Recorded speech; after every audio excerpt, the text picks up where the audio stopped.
días, Jonathan. Sí, muy buenos días a todos. Buenos días, Joel, dame retorno aquí. Buenos días. Adelante. Sí, buenos días a todos y a los que nos escuchan. Gracias, Jonathan. Jonathan, en sentido general, y nos vamos al grano inmediatamente, ¿cuál es la situación de esos dueños de locales comerciales y de esos que viven en casas que no pueden pagar su alquiler? ¿Qué su situación legal cuál es? Mira, la situación legal de los inquilinos, básicamente, habría que dividirlo en dos etapas. Sí. Los inquilinos de casas y locales y los inquilinos de predios rurales, es decir, fincas. Ok. Pero creo que el que más interesa es el de los inquilinos de locales y de casas. Exacto. ¿Qué sucede con esa situación? El Código Civil no prevé una excepción al no pago por ninguna circunstancia. Ahora bien, algunos dirán, la fuerza mayor o el hecho fortuito, en este caso se puede imponer. Lo que pasa con la fuerza mayor y el hecho fortuito es que se refiere a situaciones puntuales que implican casi siempre la destrucción de la propiedad, o cuando usted compra una propiedad, no la ha recibido todavía, se destruye o una cosa, usted no estaría obligado al pago. Pero la realidad dominicana es la siguiente. Al no haber una legislación específica que prevea qué va a pasar en este tipo de situaciones, el no pago no te exime de responsabilidad de pagar. Ahora bien, como la justicia también está cerrada, en estos momentos actuales no se puede iniciar ningún proceso de cobro mediante las acciones judiciales correspondientes. Es casi seguro que cuando pase el periodo, muchas personas serán intimadas a pagar, se iniciarán demandas en los tribunales, en los juzgados de paz específicamente, y las mismas, cuando sean analizadas por el juez, ya de pasada la situación actual de que hay una suspensión general de lo que es los contratos de trabajo, tendrán que decidirla basada en derecho, porque el derecho tanto del inquilino al goce no puede limitar el derecho a la propiedad de los propietarios de percibir su dinero. ¿Qué sería lo recomendable? En estos casos, yo entiendo que las moras no van a poder ser aplicadas, porque el Código Civil lo retiene claro. Tú tienes derecho, en caso de hecho fortuito, no tienes derecho, rectifico, a una indemnización si el no cumplimiento de la obligación ha sido por un hecho fortuito. Las moras básicamente es una indemnización que se establece como cláusula penal. En ese sentido, las moras de estos meses no van a poder ser cobradas. Pero una vez se retome la actividad comercial en el país, la razón del no pago, en el caso de que a usted no lo repongan en su puesto de trabajo, no sería un eximente para no cumplir con la obligación del pago. ¿Por qué la mora no va a poder ser cobrada? Como que no entiendo bien esa parte ahí. O sea, esa indemnización, ¿verdad? Sí. El dueño de la propiedad dice, óyeme, tú me tienes 3 meses sin pagar, tienes que pagarme en la mora. O sea, en términos legales, ¿por qué eso podría ser eximido de eso? En términos legales es básico. El Código Civil establece, básicamente en los artículos 1147 y 1148, que cuando haya un hecho fortuito, o básicamente cuando el incumplimiento de la obligación, de manera general, obligación entendiéndose cualquier hecho que usted se obligue mediante un contrato, sea por un hecho fortuito o de fuerza mayor, el deudor no tiene la obligación de pagar una indemnización por esa circunstancia. Por el hecho fortuito. Por el hecho fortuito. Que en este caso el COVID-19 es el hecho fortuito. Una causa de fuerza mayor también. Y de fuerza mayor, porque no depende de hecho fortuito y de fuerza mayor. Causa de fuerza mayor. Hay una situación ahí que se da casi de manera común. Por ejemplo, cuando eso pasa, pero vamos a poner en el caso de los atrasos, que no haya pandemia. Y, por ejemplo, el inquilino pretende pagarle al arrendatario. Entonces, no lo quiere coger. Por ejemplo, yo debo 3 meses y yo le quiero dar 2 y él no lo coge. Había una disposición antes que tú depositabas eso en el banco agrícola. ¿Cuál era la figura que existía en ese tiempo? Existe, ¿O si existe? No, la figura existe todavía. Ajá. Lo que se hace es una consignación en el Banco Agrícola cuando el arrendatario no quiere recibirte el dinero, y esa consignación es el equivalente a la oferta real de pago que se hace ante cualquier acreedor que no quiera recibirte el dinero. Ahora bien, lo que sucedería con eso del depósito incompleto del dinero, inclusive si no le agregara las moras, es que si el arrendador decide demandarte judicialmente la rescisión del contrato, cuando vaya al tribunal y el tribunal evalúe primero que tal vez lo consignado fue incompleto por el punto de las moras o que falta también un mes, evidentemente sigues en la misma situación de atraso. Y en ese sentido la demanda sí prosperaría. Una pregunta, Jonathan Peralta, abogado. Yo quisiera saber si los dueños de las casas tienen derecho de sacar a los inquilinos porque, por ejemplo, ya tenga 1 o 2 meses, sobre todo en esta circunstancia especial, porque en otras circunstancias la cosa varía, pero en esta circunstancia puede un dueño de una casa decir se me va y sacarle los trates y decirle que ya no puede porque no le está pagando. ¿Eso puede ser posible o es ilegal esa medida? No, es ilegal, y aún en tiempos normales no puedes sacarte los ajuares de la casa o la mercancía arbitrariamente, por 2 razones. Lo primero es que cuando tú alquilas, tú cedes la posesión, aunque tú eres el dueño, tú no puedes entrar al dominio de esa propiedad a hacer lo que tú quieras. Si lo hicieras, serías plausible de una persecución penal por violación a propiedad privada, tasativamente. De igual manera, usted no puede entrar y sacar los muebles sin una orden de un juez que se lo autorice. En ese caso también hay allanamiento de morada.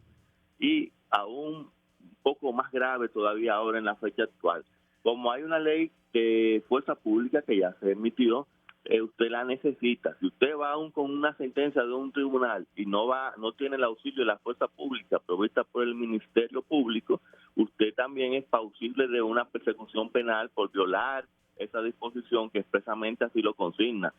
Ahora bien, en el caso actual no hay tribunales abiertos, la justicia no está trabajando, tampoco usted va a poder iniciar una acción en estos momentos.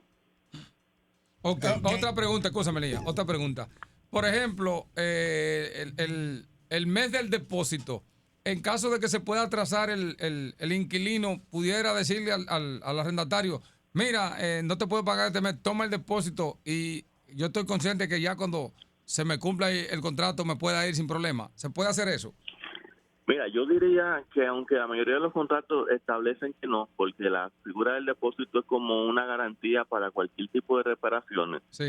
Lo que debe primar aquí es, como ha primado con algo parecido con los bancos, una comunicación con inquilino arrendatario de que las cosas se le han salido de la mano a todos y que se hagan ciertas flexibilidades.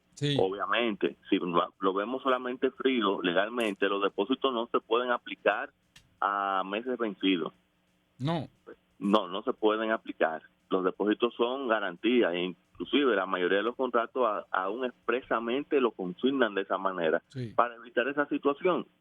Pero yo siempre he creído que en el alquiler lo que debe de primar es una relación de comunicación. Hay altas y bajas, pero todo va a depender de las partes. Yo sé de abogados que en estos momentos están haciendo sus cobros compulsivos como que no pasará nada. Sin entender que la situación de la pandemia deja a la gran mayoría de los dominicanos sin el ingreso fijo o solamente contando con lo que ha dado el gobierno por el plan FAS. Y esos abogados que están haciendo ese tipo de cosas, de cobro compulsivo, y una persona que no pueda pagar, ¿qué podría ocurrir en ese sentido, en términos legales? Mira, en términos legales, siempre y cuando el cobro compulsivo sea de manera oral, se quedaría o no habría mayores consecuencias. El punto es cuando ya pasan a la acción. Como habíamos hablado antes, y si usted va a querer sacar a la persona por la fuerza del local o de la vivienda alquilada, usted ha violado la ley. Y cuando, ahora mismo no hay una posibilidad de perseguirte, pero cuando todo esto pase, evidentemente debe de venir una acción legal contundente contra esa persona y que asuma sus consecuencias, ¿no? De manera responsable. Bueno, yo tenía entendido, y usted me corrige como abogado y como especialista en el área del alquiler, que el inquilino tenía tanto derecho que muchas veces los dueños de los apartamentos o de los locales comerciales no tenían tanta fuerza para poder incluso desalojar a un inquilino. Tenía entendido que de acuerdo con la ley, un inquilino dice, mira, yo no tengo con qué pagar. Y el dueño del apartamento, hasta que esta persona no encuentre a dónde ir, no puede desalojarlo. ¿Es así? Mira, lo que pasa, y es una muy buena pregunta, nosotros tenemos dos realidades siempre. La realidad de la ley, que dice una cosa muy hermosa y bella, y la realidad... La práctica. La práctica, la del día a día, la concreta. El diario vivir. Lo que sucede con los inquilinos es lo siguiente. Si un inquilino dice que no te va a pagar, el proceso que conlleva, ¿no?, es hacer una demanda judicial. Como todos sabemos, los tribunales de la República agotan una mora increíble y es posible que ese pleito para desalojar a ese inquilino le lleve a usted 5, 6, 7, 8, 9 años hasta llegar a la Suprema, obtener una sentencia definitiva y después ir a pelear con el Ministerio Público para que le otorgue la fuerza pública. En ese escenario... En ese interregno. En ese interregno, ¿qué prefieren la mayoría de los arrendadores? O te pago para que te mudes, o no te cobro, no te ejerzo esa presión legal. Sal de mi casa. Exacto, y espero que te vayas de común acuerdo porque lo más conveniente para mí es que te mudes. Cada vez que yo tengo un arrendador, y es poco caso que no han pasado, pero no han pasado unos casos puntuales de gente que no pagan y tú sabes que no van a pagar. Sí, son pícaros, Que son pícaros. Vamos a iniciar el proceso legal. Doctor, no. Sí, le oigo. Sí. La otra pregunta que se nos iba a quedar, Elías, no se puede quedar. Aquí han llamado propietarios de vehículos que se lo han ido incautando, las financieras sobre todo, que se han atrasado por este problema. Hay vehículos de eso, por ejemplo, una motocicleta, los motoconchistas a veces la financian y pagan diario en la noche o pagan semanal. Elías, yo creo que eso, a que han llamado, hemos visto, que aplica algo para el que toma un vehículo financiado. Mira, con las ventas habría que ver dos cosas. Sí. La primera es si se aplicó con la venta condicional de la ley 483, que sí quedó fuera de la necesidad de tener fuerza pública para su ejecución. Sí. Y lo segundo es que los alguaciles están suspendidos y quien incauta es un alguacil.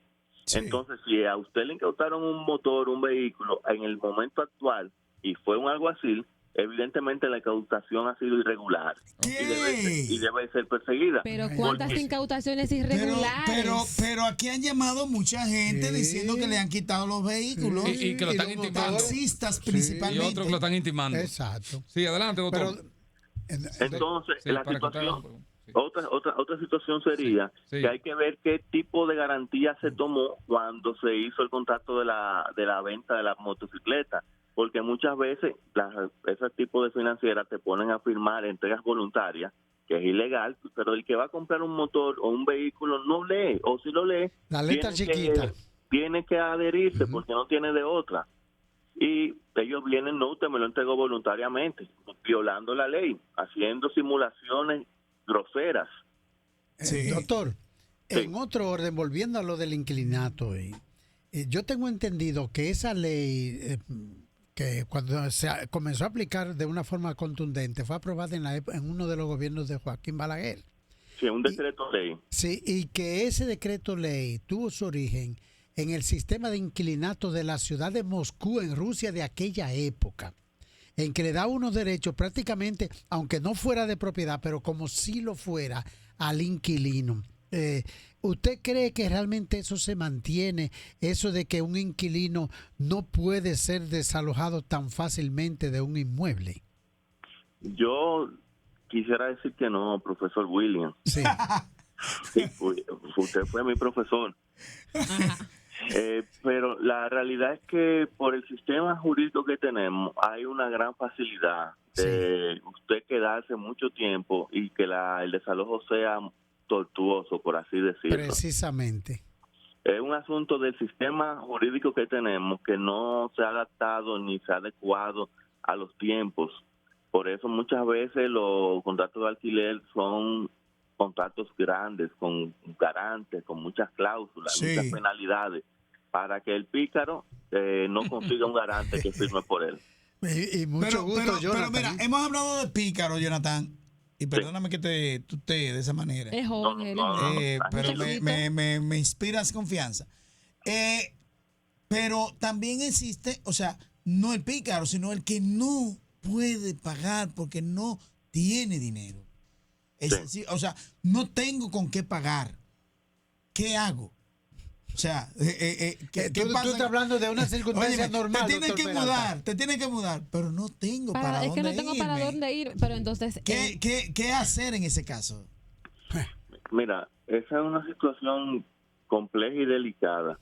Realmente en esos casos lo que invita a la prudencia es muchas veces a proveerle los gastos mínimos de que se mude la persona. Sí.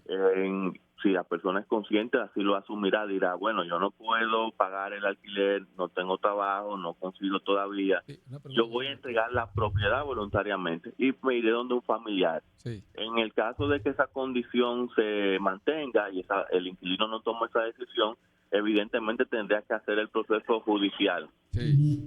Porque aunque moralmente uno quisiera dejarlo viviendo en la propiedad gratuitamente, legalmente el propietario tiene ese derecho. De cobrar. Okay. Totalmente. Finalmente, un abogado colega suyo le pregunta que hable un poquito de la ley 251 que modifica la ley 1888. ¿Y qué es eso, 251? Dice de IPI, qué sé yo qué, algo así. Eso es del pago de impuestos a la vivienda. Al pago de impuestos a la vivienda. Bueno, ustedes saben que yo no soy experto en materia tributaria, pero el impuesto a la propiedad inmobiliaria siempre iba modificándose o ajustándose por la inflación, y básicamente lo que se pretende es que el monto de ese impuesto, que lo pagan todas las propiedades básicamente que no son rurales, es decir, apartamentos, casas, locales comerciales, tienen unos topes. Esos topes se van aumentando gradualmente cada año por disposiciones reglamentarias de la misma ley, y al mismo tiempo, eventualmente ante reformas fiscales, también se ajusta legalmente con modificaciones. Jonathan, muy complacido con tu participación. Esperemos que pase todo este COVID-19 para traerte físicamente aquí al programa. Sí. Me encantó tu en 2 meses, pero te vamos a traer. Muchas gracias, Elia, Jonathan. Saludos. Escúchame, Elia, que te interrumpo. Sí. Adelante, sí. Escúchame, Elia, que esto es de urgencia. Adelante. La periodista Ana Hinoa, que acaba de dar a luz hace unos días, lo dijo Patricia aquí, yo la